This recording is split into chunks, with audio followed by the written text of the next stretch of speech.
Hola alumnos de séptimo básico A y B, nuevamente acá el profesor Edgardo Gaete.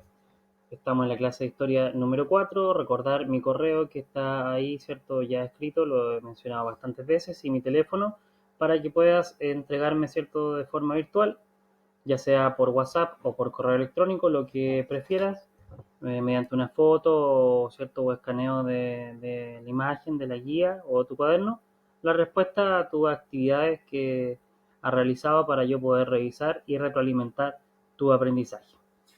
Un abrazo virtual desde ya y te invito a la clase número 4.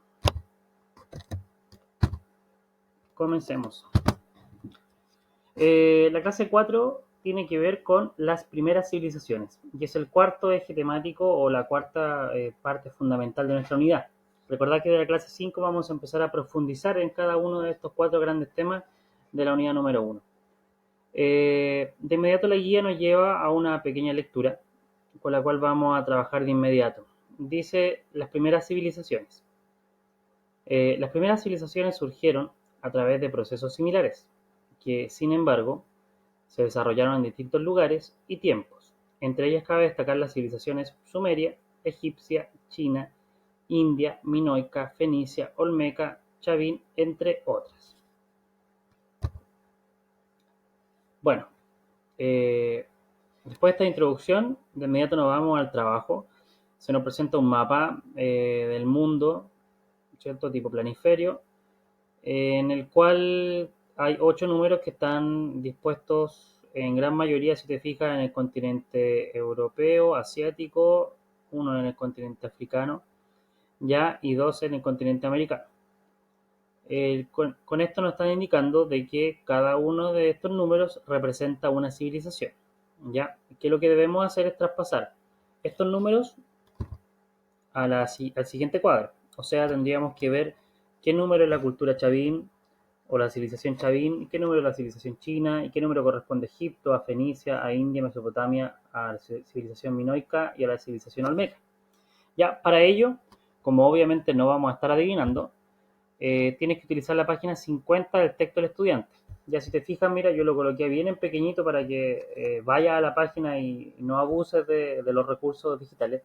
Eh, Tenemos acá los mismos números, solamente que el mapa está presentado ya como eje central el Océano Pacífico, y tenemos abajo los números donde dice a qué civilización representa. Ya lo que debe hacer es simplemente traspasar la misma simbología, ya los mismos números a nuestra guía, o sea, traspasar los mismos números para ver cuál corresponde a cada civilización.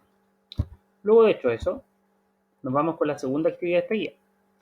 Esta segunda actividad nos presentan un marco temporal de las primeras civilizaciones. Si te fijas acá a la izquierda están los nombres de todas las civilizaciones que ya hemos nombrado, ¿cierto? Desde la chavina hasta la mesopotámica o mesopotamia que está aquí abajo. Al medio hay distintos tipos de barritas con colores, una barrita por cada civilización, que representa, ¿cierto?, cuánto duró esta civilización. Al inicio, por ejemplo, tomemos la minoica, partió en el 2600 a.C. y duró hasta 1200 a.C. ¿Cómo yo sé que es antes de Cristo? Porque acá a la derecha, como estoy señalando ahora, dice AC y DC, o sea que este sería el año cero de nuestro calendario. ¿Ya? Recuerda que antes de Cristo, si te fijas bien, y acá está de forma explícita, tenemos 3500 años de historia, ya, o sea, desde que se inventó la escritura. Y desde ahí, ¿cierto? Se toma como estos dos referentes, el año 3500, que es la invención de la escritura, el año cero, que está acá, que es el nacimiento de Cristo, para poder, ¿cierto?, diferenciar algunas culturas o civilizaciones que empezaron antes de Cristo y que siguieron después de Cristo, como por ejemplo China o India, algunas que estuvieron, ¿cierto?, por bastante tiempo, pero antes de Cristo, como Egipto o Mesopotamia, ¿ya? Otras que duraron bastante poco, como por ejemplo la fenicia o la chavín, bastante poco en comparación con la otra, ya estamos hablando de bastantes años. Supongamos la cultura chavín, que se ve pequeñita, va de 1200 al 200 a.C., son 1000 años de historia de esta civilización. Con esta información, entonces, tenemos que pasar a la siguiente actividad que nos propone la número 2, que son las siguientes. Primero, la pregunta A: ¿cuál fue la civilización más antigua de la humanidad? Bastante simple, tendríamos que ver qué barrita está más atrás, ¿cierto?, desde el año cero hacia atrás o antes de Cristo para ver cuál fue las que aparecieron primero. Yo te propongo que en la pregunta A, respondas cuáles fueron las primeras tres civilizaciones más antiguas, ¿ya? Solamente a modo de ejemplo, ya volviendo acá, supongamos, tenemos, ya lo había nombrado, la civilización china. Si te fijas, está dentro de las primeras tres más antiguas, tomando de referencia el año cero que está acá, es de las que está más atrás, ¿ya? Una de las primeras tres. Las otras dos te las dejo a ti para que las puedas revisar. La B. ¿En qué continente se ubicaron las primeras civilizaciones? Entonces, lo que habría que hacer, una vez ya que hayas ubicado en este marco temporal las primeras civilizaciones más antiguas, ya tendrías que después volver al mapa y decir en qué continente estaban ubicadas estas civilizaciones. Eso solamente nombrar, ¿ya? Luego, en la pregunta C nos piden que hagamos una pequeña inferencia o que indiquemos a qué nosotros atribuimos, o sea, cómo explicamos, en otro término, que las civilizaciones hayan surgido en forma más tardía en América. O sea, ¿por qué en América, nuestro continente, aparece la civilización más tarde que en los otros continentes? ¿Ya? Aquí dos pequeñas indicaciones o sugerencias. La primera es que no trates de explicarlo desde el punto de vista de que hay culturas mejores que otras. Eso es un error bastante, o por lo menos yo lo considero, y varios autores lo consideran lo consideran, perdón, un error, un error de no considerar otras opciones. La verdad, si te pones a pensar en el mundo actual, todos, ¿cierto? Tenemos el mismo potencial. Lo que nos diferencia, más que nuestra capacidad, digamos, cultural, de decir que hay una civilización mejor que otra, más inteligente que otra, tiene que ver con las condiciones con las cuales también estamos rodeados y cómo nos adaptamos a este medio.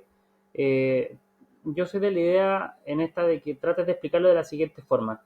Si vamos al mapa, de hecho aquí voy a volver al mapa para poder explicar. Mira, vamos al mapa. 7 y 8 representan las civilizaciones en América, que son las que aparecen más, en forma tardía, ¿ya? O de las que aparecen más tarde. Y si te fijas bien acá a la derecha, hay una concentración de civilizaciones y están prácticamente en la misma zona. Y aquí quiero hacer un pequeño alcance. Hay dos explicaciones, por lo menos, que sirven para poder explicar esta diferencia. La primera es que en el continente europeo, asiático, lo que llaman Eurasia también, con parte de África, que es lo que está acá, ¿cierto? Aquí que estoy señalando con el cursor, vemos que hay una, un clima que es común a estos lugares, o una cercanía también al Ecuador, ¿cierto? Común, una, una distribución que está dispuesta desde este a oeste, si te fijas, ¿ya? Entonces, teniendo climas y características comunes, podíamos entonces, o era mucho más fácil traspasar, supongamos, los vegetales, ¿cierto? La siembra, la cosecha, ¿ya? Para estas primeras civilizaciones. O sea, era más fácil traspasar ese tipo de conocimiento. Lo mismo que también con la ganadería. Al tener características bastante comunes, ya podíamos también inferir de que los primeros animales domesticados pudieron rápidamente ocupar este territorio, sin mayor diferencia. ¿Ya? Y ahora vamos al caso americano, para que se entienda bien. Eh, ¿Cuáles dos complicaciones del caso americano? Primero es que nosotros no tenemos, ¿cierto?, una distribución de este a oeste, sino que nos distribuimos de norte a sur. Y por lo tanto, supongamos, ¿cómo explicamos que la llama o la alpaca, ya que están en la cordillera de los Andes, ¿cierto? No hayan pasado, por ejemplo, a América Central o no hayan pasado a Norteamérica.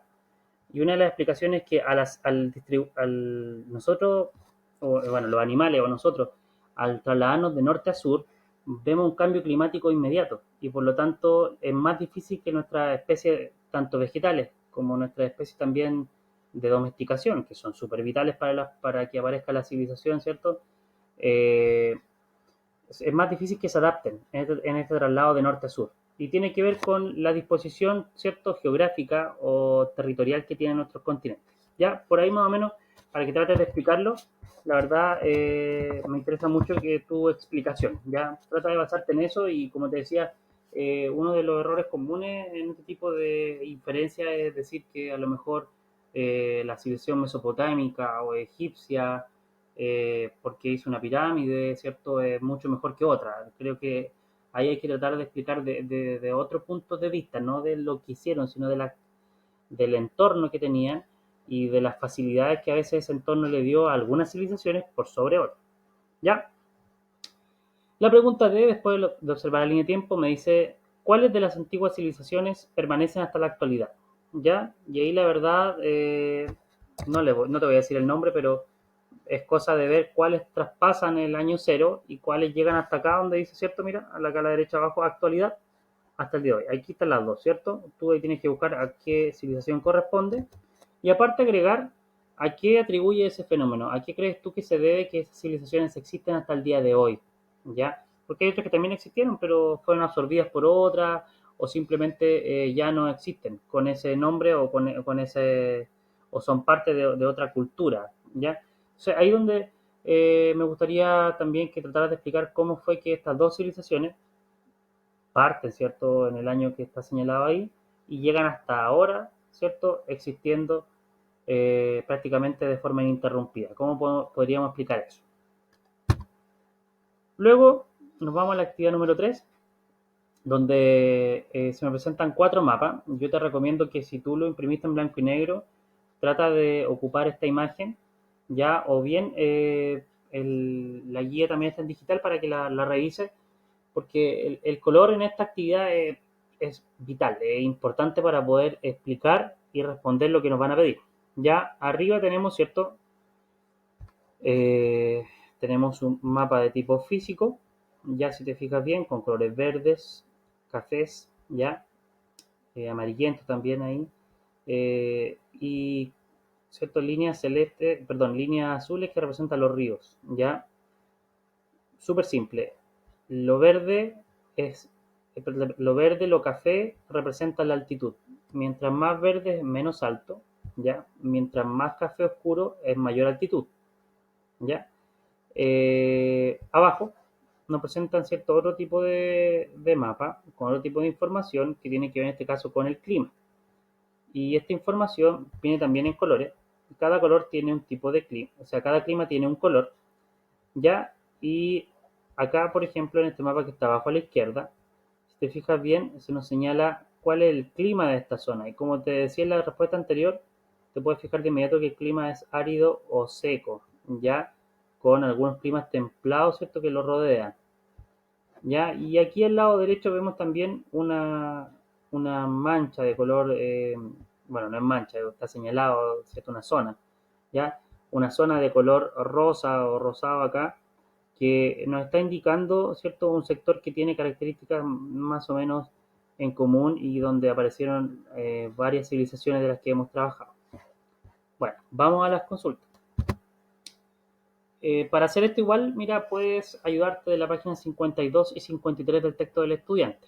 ¿Ya? Ayuda bastante si es que quieres complementar o algo que no hayas entendido en esta explicación o bien en la guía. Bueno, la A nos pide que comparemos los espacios geográficos ocupados por las civilizaciones de Egipto y Mesopotamia en los siguientes aspectos: clima, relieve y aguas superficiales.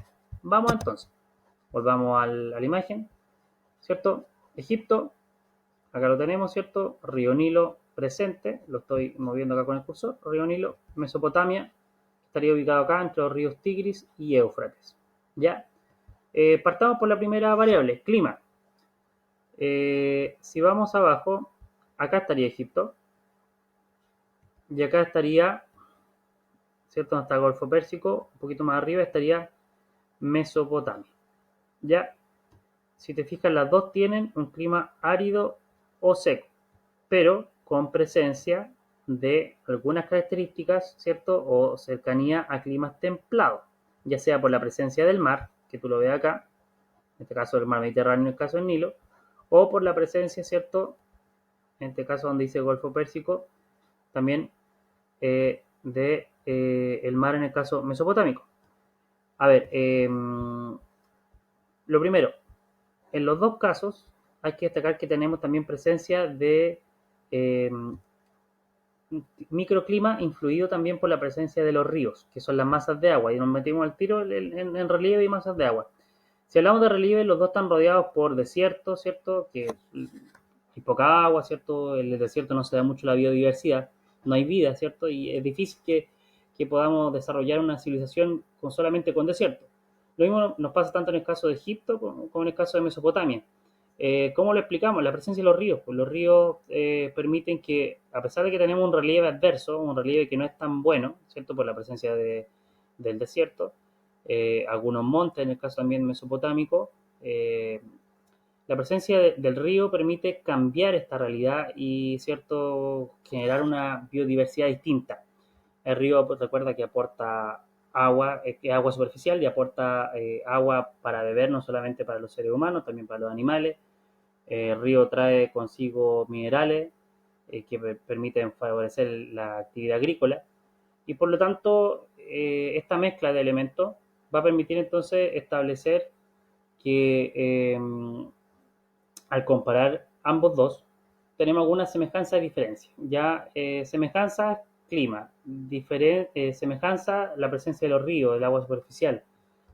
Diferencia de relieve, ya a pesar de que obviamente los dos tienen desierto, es distinto. Ya el río Nilo tiene mayor extensión, está, cierto, situado más cerca está en el norte de África y bañado por el Mediterráneo. En cambio, desemboca en el Mediterráneo el río Nilo. En cambio, en la península arábiga, donde está ubicada eh, Mesopotamia, ¿cierto? Justo en donde están los montes Sagros, presenta una característica un poquito más de encierro, que la verdad la haría más complicada si no hubiera esta presencia de los ríos Tigris y Éufrates, ¿ya? En resumen, las tres características, tanto clima, relieve y agua superficial, presentan pequeñas diferencias, pero son muy similares, ya en ambos casos. Vamos a la B. ¿Cuál de las características descritas en la pregunta anterior tuvo importancia fundamental para el surgimiento de la civilización en esos espacios? Fundamenta. Bueno, hay tres características, ¿cierto? Que la nombramos: clima, relieve y aguas superficiales. Ya yo creo que me adelanté un poquito en la explicación anterior, pero las tres son fundamentales. O sea, el clima, el relieve es vital. Ya sabes tú que cuando pasa un río se va formando, ¿cierto? Un relieve distinto. Ya hay un hundimiento, ya lo que llamamos un valle. También, por ejemplo, una cuenca hidrográfica, ¿ya? También tenemos que considerar que el clima, al ser similar, haber presencia de calor sumado con la humedad que entrega el río, nos permite que en general se desarrolle la civilización.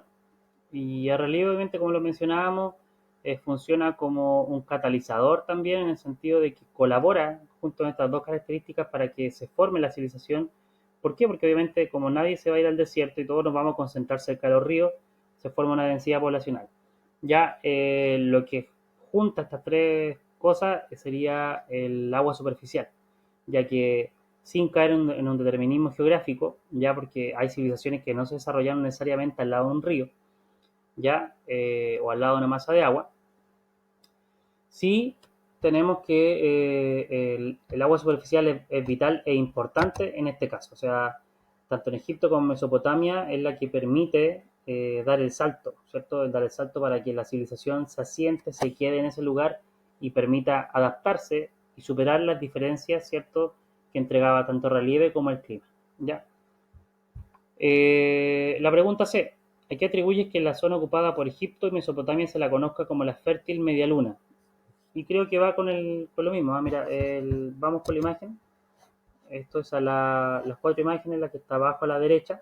Ya la zona que te decía que estaba marcada en violeta, obviamente antes no lo adelanté porque se me iba a decir la respuesta.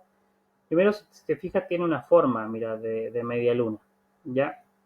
Y lo otro, aquí te voy a nombrar, no sé si lo alcanza a ver, tenemos la civilización egipcia, ¿cierto? La civilización asiria, por lo que también Mesopotamia, ya, que nos van a indicar que tenemos acá entonces, en estos lugares, una concentración de civilizaciones que van a confluir. ¿Por qué? Porque al tener características similares, no estamos diciendo que sean iguales, pero al tener pequeñas diferencias, pero características similares tanto climáticas, características similares en cuanto a su disponibilidad de agua y a su relieve, van a entonces desarrollar lo que conocemos como civilización. Y por lo tanto, este lugar va a desarrollar la civilización en tiempos más o menos similares. Y por eso le va a llamar fértil media luna. ¿Por qué? Porque en este lugar, ¿cierto? Se desarrolla entonces una buena fertilidad, digámoslo así, de la tierra. Con la fertilidad tenemos la agricultura, con la agricultura tenemos la ganadería, con la ganadería, tú sabes, y agricultura tenemos la sedentarización, y con la sedentarización también tenemos la formación de la concentración urbana, la aparición de la ciudad, la complejización de la sociedad y por lo tanto la civilización. Continuamos. Por último, la guía nos presentan un mapa donde de inmediato nos dicen que es un mapa de los fenicios. Ya en color verde está aquí, me te fijas bien, ya los fenicios con sus ciudades. Y en color rojo, que es una línea, nos muestra las rutas comerciales, ya que van así a grandes rasgos, van por el borde del Mediterráneo, ya entran algunas islas como Sicilia, como Córcega, Cerdeña, vuelven, ¿cierto?, por la costa del norte de África y el sur de lo que Iberia o lo que hoy día conocemos como España y Portugal, ¿ya? Pasando aquí también por el Estrecho de Gibraltar. Vamos a las preguntas. La pregunta diría, ¿cuáles son las características de las rutas comerciales de los fenicios? Vamos entonces, características de la ruta comercial. La ruta comercial es lo que está en rojo. Bueno, si te fijas bien, cuando yo voy por el borde, puedo sacar dos conclusiones, que van por el borde terrestre o van por el borde marítimo. ¿Cómo yo puedo establecer la diferencia? Es que, supongamos acá, ejemplo 1, a donde dice Asia, ¿cierto? Abajo, nos vamos a pegar el salto desde el borde terrestre hasta la isla de Creta. Acá, desde Leptis, nos vamos a pegar el salto hasta la isla de Sicilia. Y de ahí volver a Cartago. Entonces, la única forma de poder trasladarnos de una isla a un borde terrestre o continental era mediante la navegación. Y por lo tanto, lo primero que podemos decir es que el comercio fenicio estaba basado entonces en la navegación. ¿Ya? Si bien la línea está señalando el borde, significa que en esos lugares los barcos llegaban y hacían comercio. Y por lo tanto, por el borde del mar Mediterráneo, donde yo voy pasando el cursor, ¿cierto? Los barcos fenicios hacían rutas comerciales e intercambiaban productos con otras civilizaciones. Por lo tanto, podemos decir que las rutas comerciales de los fenicios son rutas, primero, marítimas, a través del mar Mediterráneo, ya utilizando la navegación, y llegando a las principales eh, capitales del sur del Mediterráneo. Si te fijas bien, el norte del Mediterráneo o las costas del norte del Mediterráneo prácticamente no son parte de la ruta comercial fenicia. Y la última pregunta, o B, dice, ¿cómo crees que influyó el mar Mediterráneo en las actividades de los fenicios? ¿Cómo habrá influido el mar Mediterráneo en la actividad de los fenicios? Bueno, aquí lo explicábamos un poco recién. Sin el uso de la tecnología, en este caso de navegación, el barco, ¿ya? Era imposible explicar que pudiéramos pasar, como lo estoy enseñando acá, de Leptis a Sicilia, o pasar ¿cierto?, de Cartago a Córcega y Cerdeña. No había otra forma. Y el mar va a ser entonces la vía de transporte de esta ruta comercial, va a ser vital para que se desarrolle el comercio fenicio. Obviamente los fenicios también desarrollaron la navegación, una cosa lleva a la otra. Sin la navegación, ellos no hubiesen desarrollado su comercio y obviamente sin la presencia del Mediterráneo el comercio no hubiese sido navegable por medio de barcos, ¿cierto?, o de la navegación. Por lo tanto, el mar Mediterráneo es vital en este proceso de comercio de la civilización fenicia. Dicho eso, entonces, hemos llegado al final de nuestra clase número 4. Espero que no hayan quedado muchas dudas. En el caso de que sí, tú sabes dónde contactarme. También recordar que debes enviar este material una vez realizado, ¿cierto?, a los correos, al correo, perdón, o vía WhatsApp. Y desde ya te doy un abrazo virtual y nos vemos en la clase número 5.